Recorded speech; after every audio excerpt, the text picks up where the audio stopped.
여러분, 무엇이 우리를 행복하게 할 수 있을까? 올해가 시작하면서 하나님께서 주신 말씀과 함께 무엇이 우리를, 때때로 무엇 때문에 우리가 행복한가? 그리고 정말 행복하다는 것은 무엇인가? 이런 주제들을 계속 생각하고 있고 기도하고 있고 나누고 있습니다. 부디 바라기는 6월 그리고 7월 이 2달 동안 하나님께서 우리에게 주신 선교적인 사명을 감당하면서 우리가 행복할 수 있기를 주님의 이름으로 축원합니다. 진짜 행복은 내가 행복한 것뿐만 아니라 나 때문에 하나님이 행복할 수 있으면, 나 때문에 하나님이 기뻐할 수 있으면 그것이 정말 행복이다 하는 믿음이 날마다 더욱더 분명해지고 강해집니다. 지난주에는 선교의 달을 시작하면서 사도 바울의 말씀을 우리가 함께 나누었고, 사도 바울의 말씀 가운데 선교란 무엇인가, 마치 선교에 대한 정의를 말씀 속에서 소개하였고, 그것이 바로 설교 제목이었습니다. 한 번만 따라해 보실까요? 지난주부터 잘 따라 하시더라고요. 좀 감기 걸려서 어려워 보이니까 잘 따라 하시더라고. 그리스도의 충만한 복을 가지고 간다. 네. 어쩌면 사도 바울에게는 그가 경험한 그리스도의 충만한 복을 로마에 가지고 가서 나눠주고, 또 더 충만한 복을 채워서 스페인 서바나까지 가는 것, 그것이 사도 바울이 말하는 그에게는 선교적인 비전이었다면, 이방인의 사도 바울, 그것이 지난주에 우리가 함께 나눈 말씀이었다면, 오늘은 12사도 가운데 수제자였던 베드로가 말하고 있는 베드로의 말씀을 통해서 먼저 선교란 무엇인가를 함께 나누고자 하는데요. 오늘 말씀 9절 말씀에 맨 마지막 문장에 주목하면서 전체를 다시 한번 눈으로 보고 함께 읽으시면 좋겠는데요. 9절입니다. 그러나 너희는 택하신 족속이요 왕같은 제사장들이요 거룩한 나라요 그의 소유가 된 백성이니 이는 너희를 어두운 데서 불러내어 그의 기이간 빛에 들어가게 하시니에 아름다운 덕을 선포하게 하려 하심이라. 그래서 오늘 설교 제목은 그리스도의 아름다운 덕을 선포하라. 옛날 성경에는 선전하라, 광고하라, 영어로는 declare 이렇게 되어 있는데요. 오늘 다 함께, 오늘도 설교 제목인데 지난주에 이어서 지난주가 사도 바울의 말씀으로 선교란 무엇인가, 그리스도의 충만한 복을 가지고 가는 것, 오늘은 사도 베드로의 말씀 속에서 선교의 정의, 이게 학자들이 하는 게 아니라 말씀 가지고 우리 교회에서 우리끼리 하는 겁니다. 사도 베드로의 말씀 속에서 선교란 무엇인가 따라하겠습니다. 그리스도의 아름다운 덕을 선포하라. 네, 선포하라. 이 헬라어로 아름다운 덕은, 우리가 선포해야 될 덕은 무엇인가? 헬라어로 이 덕에 해당하는 단어가 한국말로 그냥 그대로 번역하면 찬미, 아주 탁월함. 그래서 영어 성경으로 읽으시면 praise the him, praise라는 단어가 이 구절에 나옵니다. 이제 지난주에 이어서 오늘도 선교에 대한 정의를 우리가 하나씩 했으니까 지난주 이번 주 선교란 무엇인가에 대해서 우리 교회만 대답할 수 있는 선교에 대한 정의를 두 가지 우리는 얻게 됐습니다. 그리스도의 충만한 복을 가지고 간다, 사도 바울의 말씀, 그리고 오늘은 예수님의 12제자 가운데 베드로 사도가 고백하고 있는 그리스도의 아름다운 덕을 선포하라, 이 말씀인데요. 우리가 왜 선교를 해야 되는가? 누가 좀 한번 대답해 보시겠어요? 누가 묻는다면 왜 우리가 선교해야 되죠?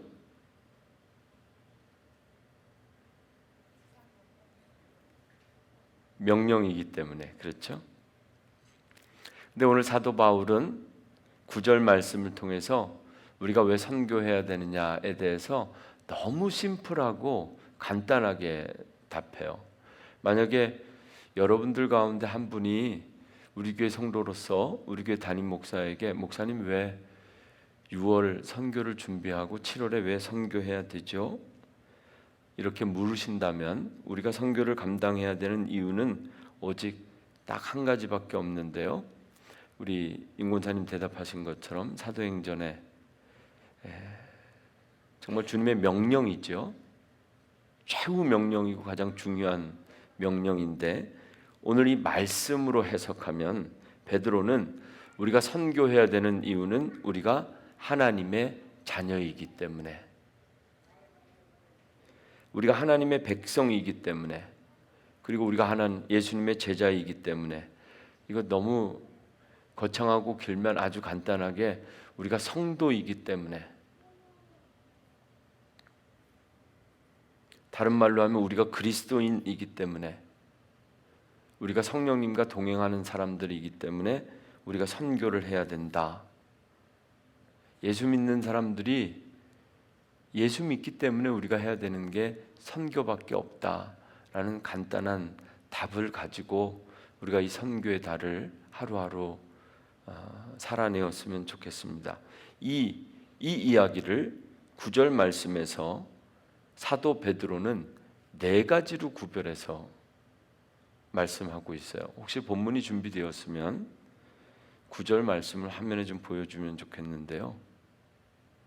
우리가 왜 선교해야 되는가? 왜 아름다운 덕을 선포해야 되는가?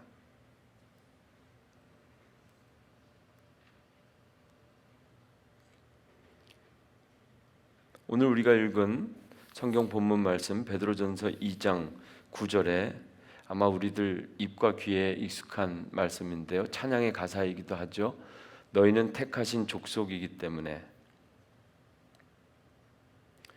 족속, 헬라어로 게노스인데요. 민족이나 자손을 의미하는 단어입니다. 하나님께서 택해서 뽑았다는 것, 하나님께서 우리를 선택했다는 것, 왜냐고 물을 수 없는 하나님의 주권적인 선택입니다. 이것을 우리는 믿음으로 하나님의 은혜라고 고백하고, 또 어떤 분들은 이것을 하나님께서 내게 주신 복, 나 같은 것이 무엇인데 나를 선택하셔서 목사로, 집사로, 권사로, 장로로 부르셨는가? 이것은 나의 선택이 아니라 하나님의 선택. 그래서 사도 바울은 우리가 왜 아름다운 덕을 전해야 되는가, 선포해야 되는가? 너는 하나님께서 택하신 족속이기 때문에. 두 번째는요. 두 번째로 오늘 이 같은 말씀 9절에서 사도 바울은 우리가 왕 같은 제사장이라고 말하고 있습니다. 너무나 다행이고 감사한 건 왕이 아니라 왕 같은 제사장이라는 거죠. 두 가지 의미가 있는데요. 첫째는 제사장이라는 것은 오늘 우리 2살짜리 리미가 찬양한 것처럼 예배자라는 고백입니다.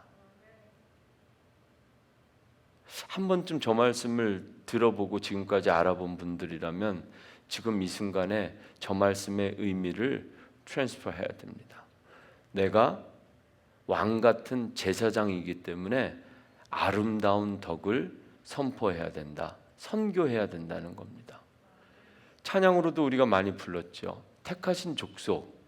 그래서 뭘 어쩔 건데. 왕 같은 제사장. 왕도 아니고 왕 같은 제사장. 제사장은 예배드리는 사람들. 첫째로는 본인 스스로가 예배드리는 사람들. 하나님 앞에 나와서 예배하는 사람이기 때문에 우리는 선교해야 된다는 겁니다. 그리고 우리만 예배하는 것이 아니라 왕 같은 제사장의 두 번째 의미, 예배를 인도하고 권면하고 예배의 자리로 안 믿는 사람들을 초대하는 것, 그게 바로 왕 같은 제사장이다. 사도 바울은 그렇게 고백하고 있습니다. 왕 같은 제사장들에게 예배는 선교이고요, 예배를 선포하는 것, 예배드리게 하는 것. 세 번째로 오늘 말씀은 우리를 거룩한 나라라고 합니다. 거룩한 나라. 요즘 교회들이 건강한 교회가 되기 위해서 끊임없이 목사이든 성도이든 우리가 고민해야 될 것 중에 하나가 믿음으로 살아가는 우리 신앙 공동체가 어떻게 세상과 소통할 것인가에 대한 것이 신학적으로나 목회적으로나 우리 신앙적으로나 영적으로나 아주 중요한 삶인데요. 이 부분에 있어서 저는 아주 간단하고 정확한 제 입장을 밝히자면 우리는 먼저 거룩하게 세상과 구별되는 것이 먼저입니다. 그리고 나서 그 거룩함으로 세상과 소통하는 것. 세상에 살지만 세상에 물드는 것이 아니라 세상을 변화시킬 수 있는 것은 하나님의 성품인 Holy Nation, 하나님의 성품인 그 거룩함을 본받아 우리가 거룩하게 세상으로부터는 완전히 구별된 우리가 그 거룩함으로 세상과 소통하며 세상을 변화시킬 수 있는 것. 거룩한 나라. 사도 베드로가 고백하는 세 번째 우리가 거룩한 나라라는 것은 거룩한 나라이기 때문에 우리가 선교를 해야 된다. 이렇게 오늘 말씀을 해석할 수가 있습니다. 네 번째 마지막으로 하나님의 소유된 백성이라 말씀하고 있습니다. 제가 오늘 이 자리에 나오신 여러분들에게 한 가지 묻고 싶은 것이 있는데요. 우리의 인생이 길든지 짧든지 지금 여기까지 살아보았으니 안 살아본 인생 말고 지금까지 살아본 인생으로 한번 대답해 보면 어떨까요? 우리의 인생이 우리 뜻대로 됩니까? 이런.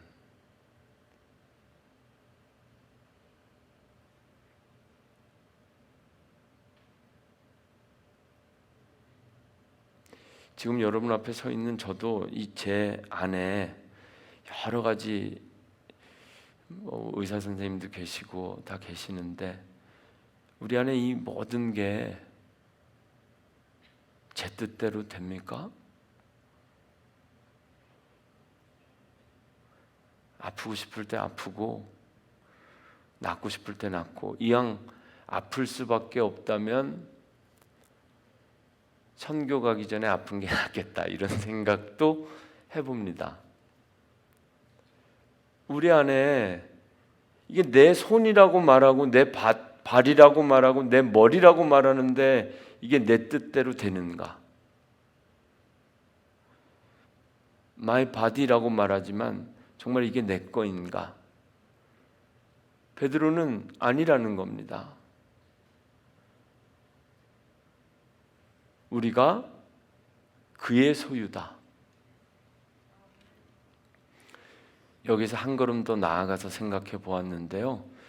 행복이라는 주제를 저 말씀에 같이 빗대어 보면 행복할 때 우리가 언제 행복하죠?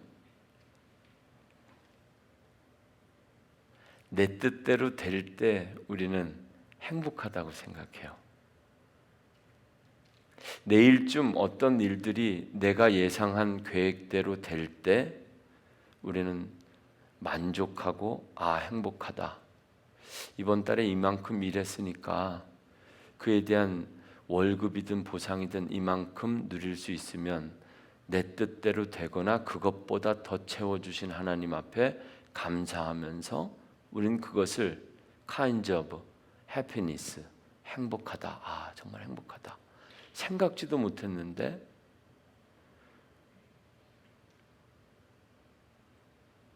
근데 저 말씀을 묵상하면서 다시 한번 생각해 보면요. 우리 삶의 문제가 늘 어디서 나타나냐면요. 영적으로는 내 뜻대로 되는 게 문제입니다. 우리가 기도하는 것들마다 내 뜻대로 이루어지기 시작한다면 그 누구도 감당할 수 없을 겁니다. 말씀을 준비하면서 제 개인적인 삶을 비추어 보면서 생각해 보았는데, 내 뜻대로 되는 것이 좋을까?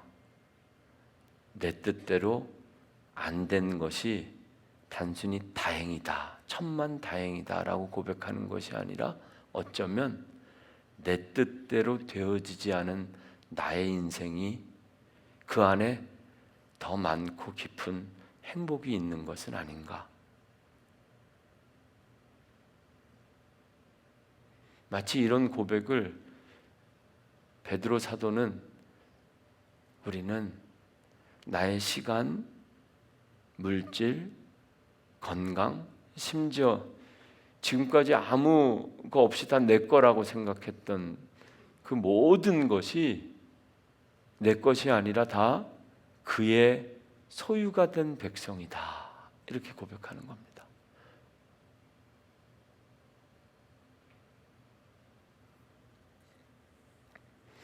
(6월과 7월) 선교의 달 우리가 준비하고 체험해야 되는 것은, 내가 가진 것, 그것이 무엇이든지 간에 하나님과 하나님의 뜻,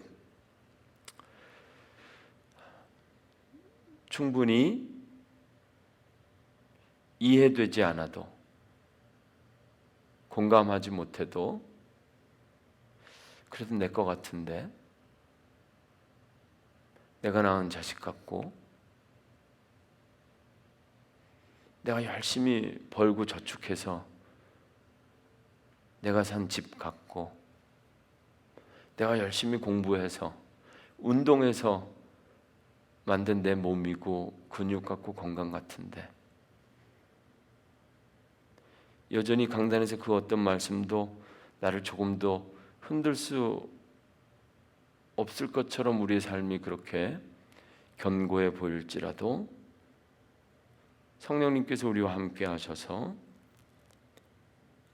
다 믿어지지 않고 또 은혜가 되지 않는다 할지라도, 하나님과 하나님의 뜻을 위해서 적어도 이번 달, 다음 달, 2달만이라도 내 뜻대로 되는 것이 아니라 내 뜻대로 되지 않고 오히려 하나님의 뜻대로 되어가는 나의 삶이 참 행복한 삶이라는 것을 억지로라도 맛보고 경험하고 훈련해 볼 수 있는 우리 교회가 될 수 있기를 주님의 이름으로 축원합니다.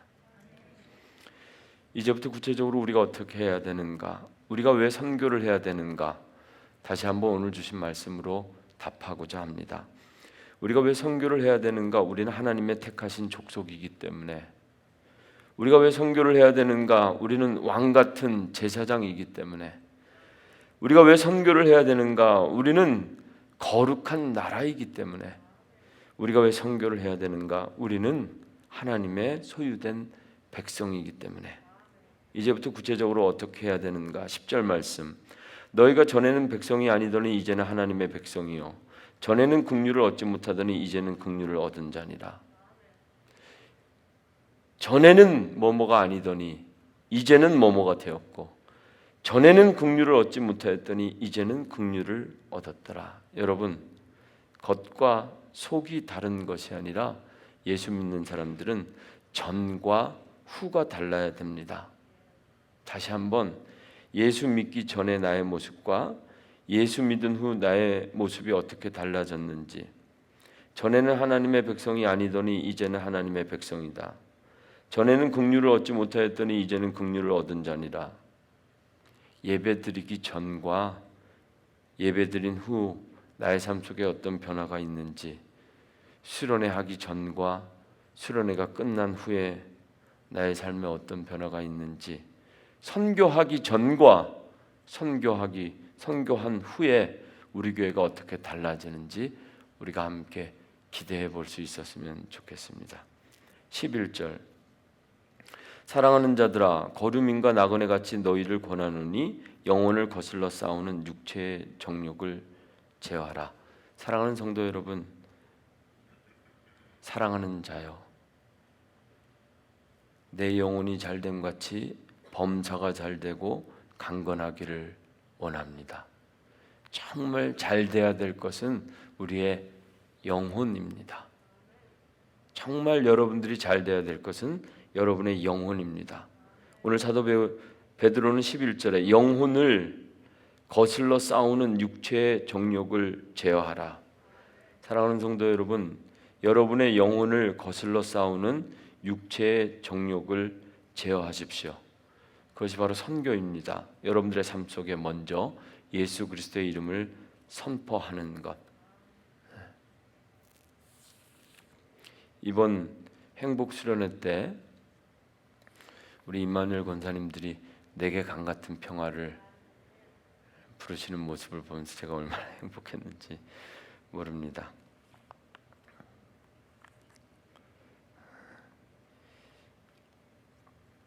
많은 시간과 돈과 수고를 통해 프로그램을 준비하고 또 준비하는 프로그램마다 마치 수련회 같은 프로그램마다 한 명의 성도라도 더 많이 참여하기를 원하는 것은 담임 목사의 욕심만은 아닐 겁니다. 또한 함께하지 못하는 성도들의 안타까움을 위해서 오늘 굳이 그곳에서 짐을 다 다시 싸서 이곳 트리니티까지 우리는 달려왔을지도 모릅니다. 이번 행복수련회 한 분이라도 더 참석하기를 기도했고 그래서 감사했습니다. 그리고 또다시 확인하고 다짐하는데요. 효율성만으로 목회하지 않겠다. 한 사람이라도 은혜 받을 수 있다면 전교인 수련회이든 전교인 부흥회이든 선교이든 계속 기도하고 준비하고 그리고 진행해 나가야 되겠다. 어젯밤 그리고 오늘 아침에 결단하면서 새롭게 기도한 겁니다. 저뿐만이 아니라 우리가 끊임없이 육체의 정욕, 두려움과 싸우고 오래된 생각과 익숙한 것으로부터 벗어나십시오. 새로운 것을 시도하고 그리고 때론 안 믿어져도 해보고 내키지 않아도 해보는 노력이 아니라면 우리 삶의 새로운 행복을 어디에서 우리가 맛볼 수 있겠는가?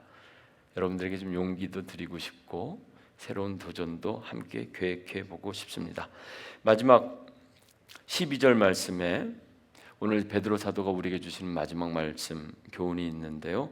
너희가 이방인 중에서 행실을 선하게 가져 너희를 악행한다고 비방하는 자들로 하여금 너희 선한 일을 보고 오시는 날에 하나님께 영광을 돌리게 하려 함이라. 네. 선한 행실로 하나님께 영광을 돌리는 저와 여러분이 될 수 있기를 주님의 이름으로 축원합니다.